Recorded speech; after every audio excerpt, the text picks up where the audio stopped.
Silakan lanjut. Baik, memasuki acara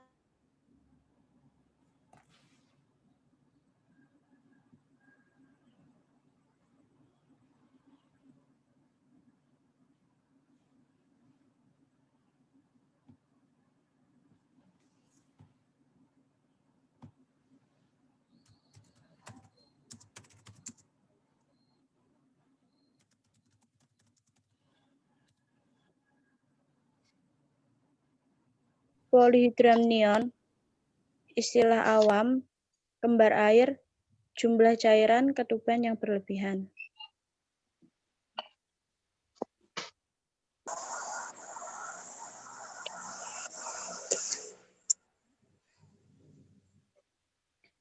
Kategori hidramnion. Yang pertama, hidramnion kronis, yaitu penambahan air ketuban perlahan-lahan atau secara berangsur-angsur. Kasus seperti ini jarang ditemukan. Yang kedua, hidramnion akut. Penambahan air ketuban terjadi dalam beberapa hari. Biasanya terjadi pada kehamilan muda pada usia kehamilan 16-20 minggu.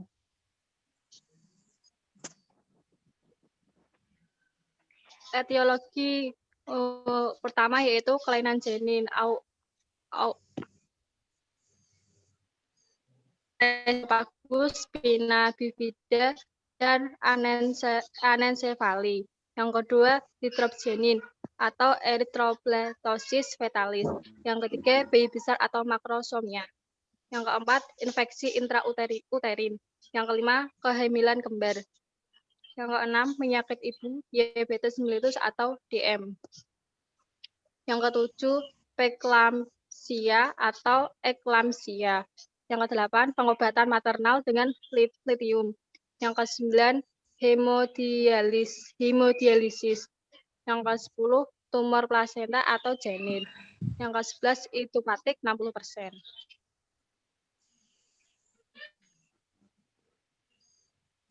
Insiden hidramnion. Insiden hidramnion yang dilaporkan oleh Muller adalah 1 dalam 12.448 persalinan. Sementara itu, Berry melaporkan bahwa insiden hidramnion adalah 1 banding 5.000 persalinan. Brown melaporkan bahwa ditemukan 2 kasus dalam 7.230 persalinan. Selain itu, McAfee melaporkan ditemukan 2 kasus dalam 12.021 persalinan.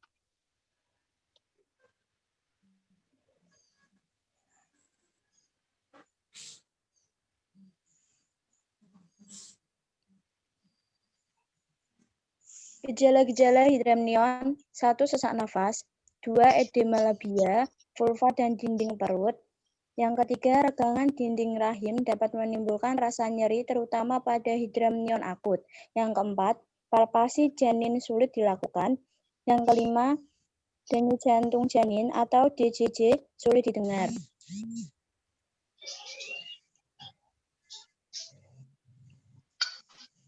Diagnosis.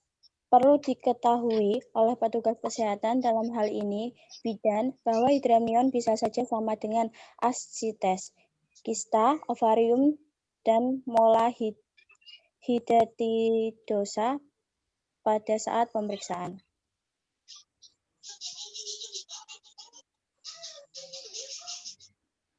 prognosis. 1.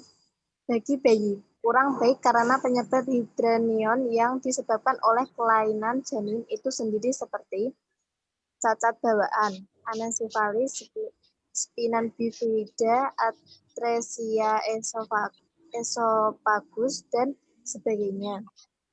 B. Persalinan kurang bulan. C. Prolapsus tali pusat. D. Erythroblastosis, preeklamsia, dan diabetes mellitus.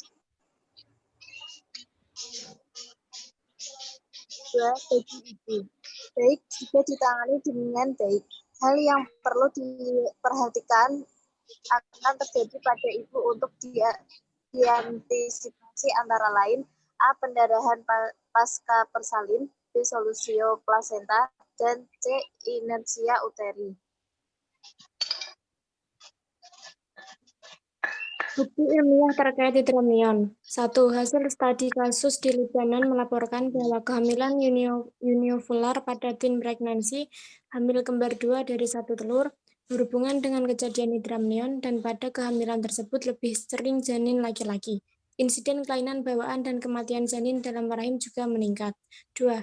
Penelitian EDKK 2014 di Lebanon menyatakan bahwa deteksi kelainan bawaan yang berat pada ibu dengan hidromion dapat dideteksi melalui pemeriksaan USG power Doppler dengan pemeriksaan middle cerebral artery pulsatility index atau MCAPI.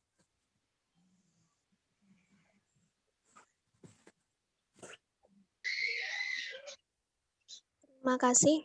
Acara yang kedua yaitu sesi tanya jawab. Di sini saya hanya buka satu sesi pertanyaan.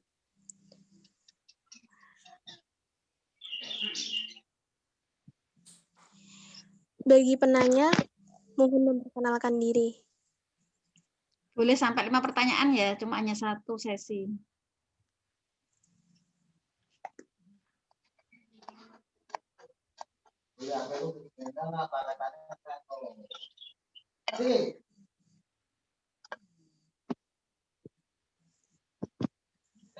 Silakan jika ada yang ingin bertanya.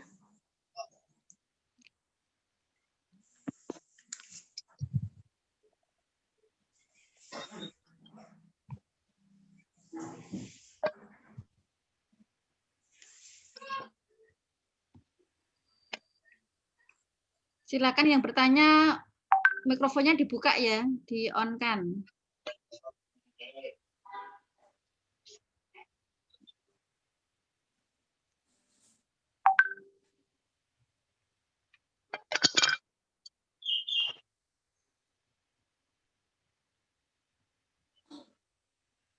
Itu ada Siti Mahmudah mau bertanya di chat.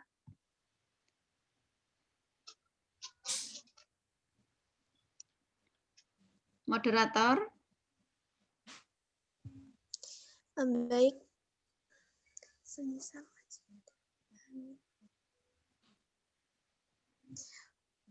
untuk pertanyaan dari Siti Mahmudah, semisal jika ada wanita hamil, keluarnya letupan sebelum waktunya, itu bisa menyebabkan keguguran atau tidak? Terima kasih. Untuk penyaji, apakah sudah siap menjawab? Ya, saya akan menjawab pertanyaan dari Mbak Mahmudah. Umumnya dalam waktu 24 jam setelah kantung ketuban pecah, bayi akan lahir. Namun apabila selepas waktu itu bayi belum lahir atau ketuban pecah sebelum usia kandungan berumur sekitar 37 minggu, maka kondisi tersebut akan dikatakan sebagai ketuban pecah dini.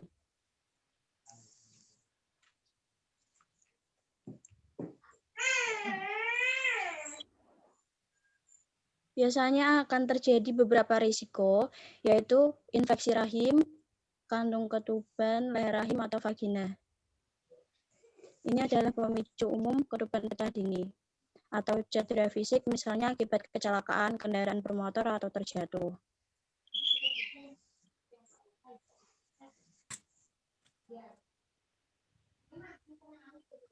Lalu, seseorang yang merokok atau menggunakan narkoba selama masa kehamilan itu juga bisa mengakibatkan ketuban pecah dini. Bagaimana ya? Saya tanyanya yang janinnya itu tuh nanti keguguran atau emang bisa masih selamat atau tidak?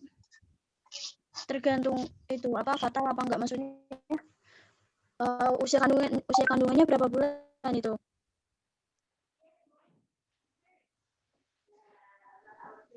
Kalau itu kan prematur kayak gitu tuh gimana? Kalau prematur ya bisa aja, maksudnya tuh kalau yang enggak fatal banget gitu bisa selamat bayinya, mungkin bisa sesar. Terima kasih.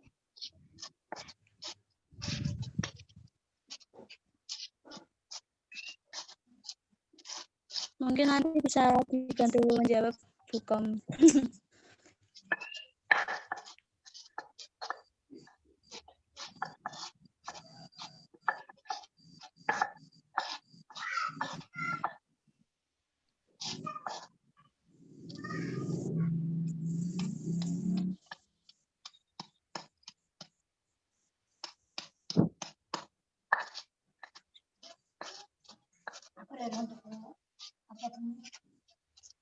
Plastik ambil atasnya.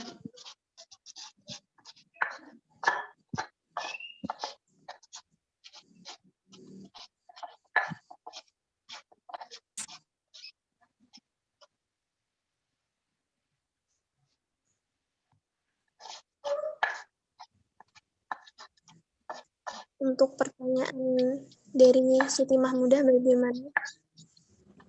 Oke.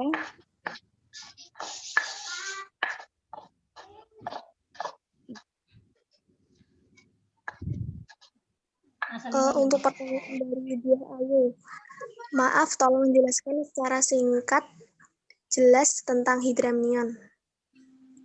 Kemudian dari Ania Putri, ketika air ketuban terlalu banyak, apakah berbahaya bagi ibu maupun bagi janin? Dan juga sebutkan diagnosa keperawatan untuk hidramnion. Bagaimana para penyaji?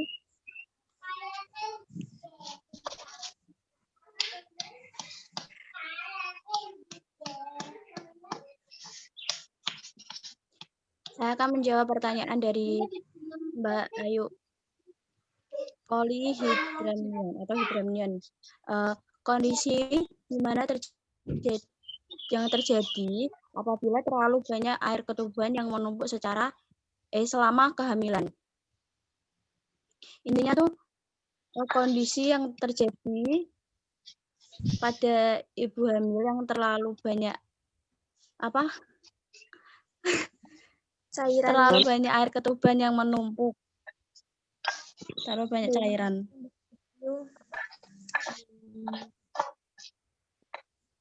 Biasanya itu terjadi pada sekitar 1% dari seluruh kehamilan. Jadi jarang maksudnya yang terjadi kayak gitu pada ibu hamil.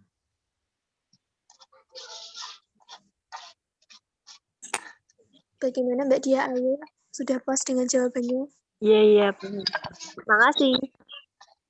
Sama-sama. Sebelumnya saya mau menjawab pertanyaan dari Mbak Sulis.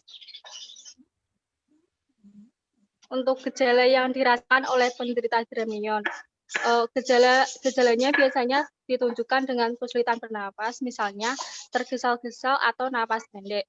Yang kedua itu dinding perut yang membesar, terkadang perut jauh lebih besar hingga ibu tidak bisa merasakan gerakan janin. Yang ketiga itu rahim terasa tidak nyaman atau terjadi kontraksi. Nah, selanjutnya janin berada dalam posisi yang tidak baik seperti sungsang. Baik, terima kasih Mbak Jovi.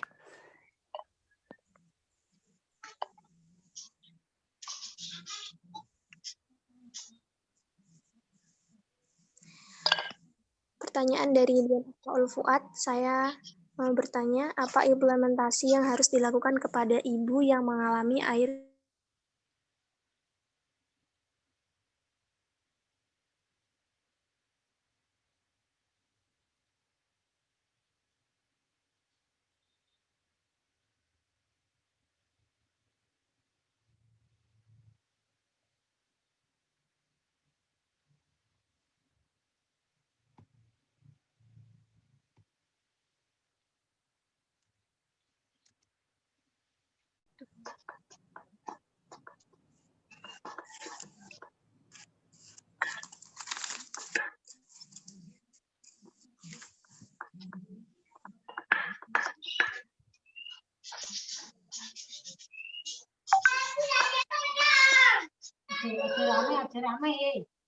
Saya akan menjawab pertanyaan dari Mbak Ania Putri. Ketika air ketuban terlalu banyak, apakah berbahaya bagi ibu maupun bagi janin? Dan juga sebutkan diagnosa keperawatan untuk hidramnion. Biasanya akan terjadi gangguan kesehatan pada janin. Contohnya, adanya kelainan saluran pencernaan atau sistem saraf pusat pada janin.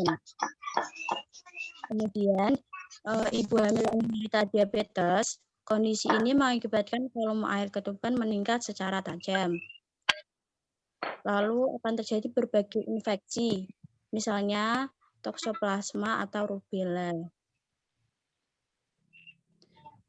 Juga bisa terdapat masalah pada plasenta. Bagaimana Mbak Ania? Sebentar, kalau tadi apa diagnosanya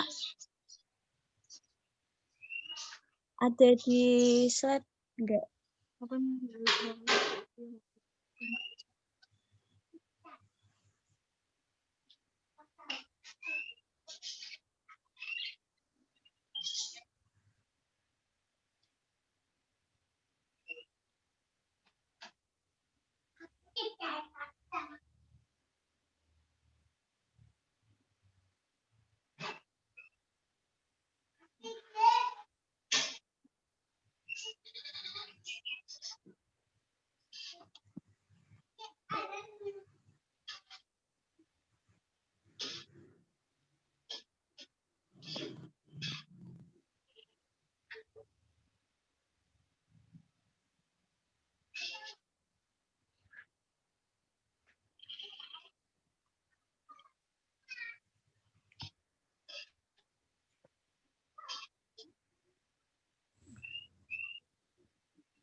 Untuk pertanyaan dari Dian Asfaul Fuad, saya mau menjawabnya.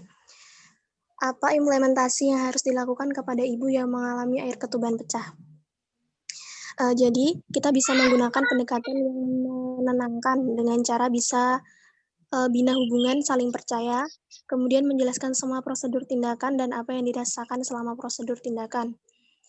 Bisa juga menemani pasien untuk memberikan keamanan dan mengurangi takut, memberikan informasi faktual mengenai diagnosis, tindakan prognosis, kemudian menganjurkan suami untuk menemani ibu dan mendengarkannya dengan penuh perhatian. Kemudian mengidentifikasi tingkat kecemasan, membantu pasien mengenal situasi yang menimbulkan kecemasan. Bisa juga memotivasi pasien untuk mengungkapkan perasaan ketakutan, persepsi, kemudian memberi informasi pada ibu dan keluarga bahwa air ketuban sudah merembes, tetapi janin berada dalam kondisi baik.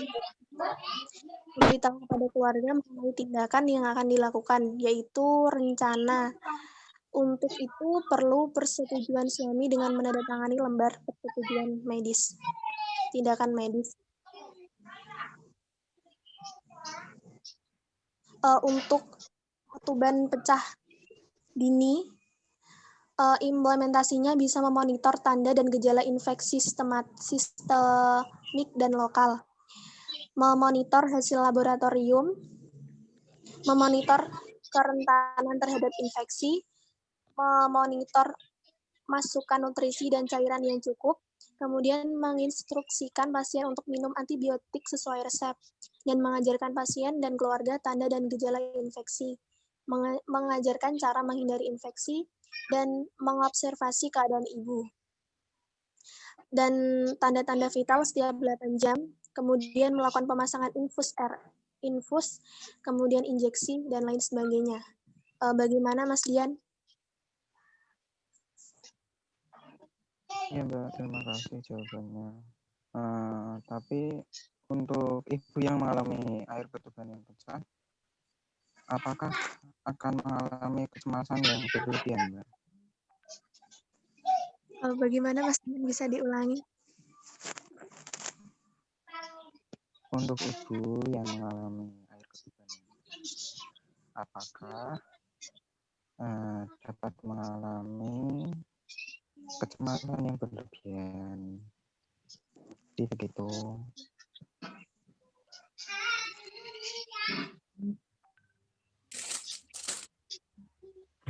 Gimana, Mbak? Maaf, Mas Dian bisa ditulis saja soalnya nggak dengar suaranya putus.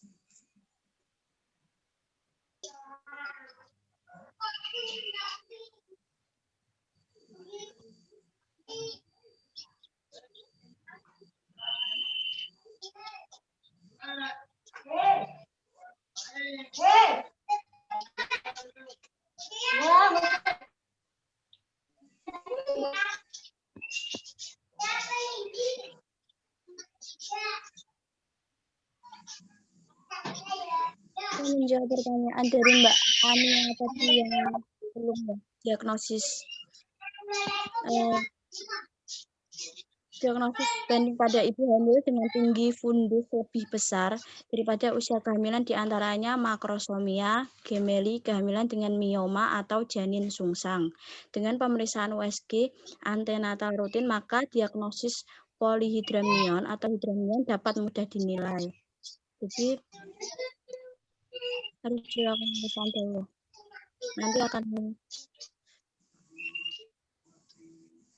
Nanti akan untuk mengetahui diagnosis pseudohidramnion.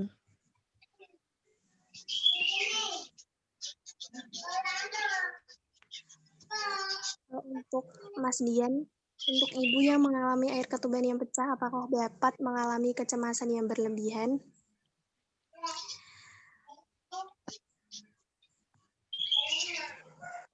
Jadi untuk implementasi tadi ada yang membantu pasien mengenal situasi yang menimbulkan kecemasan. Jadi apa yang menimbulkan kecemasan bagi ibu itu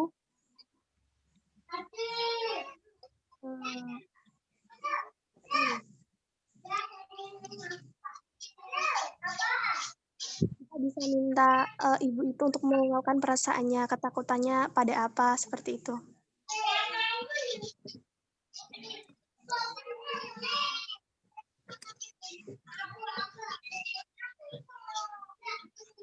Bagaimana Mas Dian?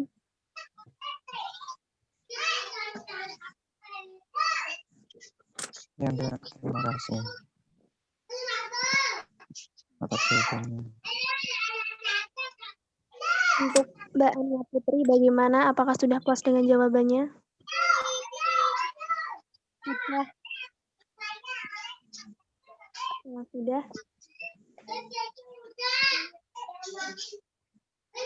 Semua pertanyaan sudah dijawab, jadi saya akan menutup acara. Untuk acara yang terakhir yaitu penutup, apabila ada salah kata maupun tingkah laku dari kelompok kami, saya memohon maaf yang sebesar-besarnya. Terima kasih atas perhatiannya. Saya ucapkan terima kasih. Wassalamualaikum warahmatullahi wabarakatuh. Waalaikumsalam warahmatullahi wabarakatuh. Terima kasih untuk kelompok, beri aplaus untuk kelompok 3 ya. Sebelum ke ini saya koreksi dulu terkait dengan makalah. Kemarin Bukom ini ya sempat sudah ini ya pesan ya. Jadi bikinlah konsep dasar plus ada asuhan keperawatannya. Jadi ada pengkajian ya, kemudian ada intervensi secara teori ya, pasti ada di situ. Nah, makanya tadi ketika ada pertanyaan implementasi ya, karena tidak ada diagnosa yang muncul, sehingga penjelasannya tadi kan secara menyeluruh ya, nggak fokus pada diagnosa yang muncul ya. Jadi kalau ada asuhan keperawatan itu kan pasti ada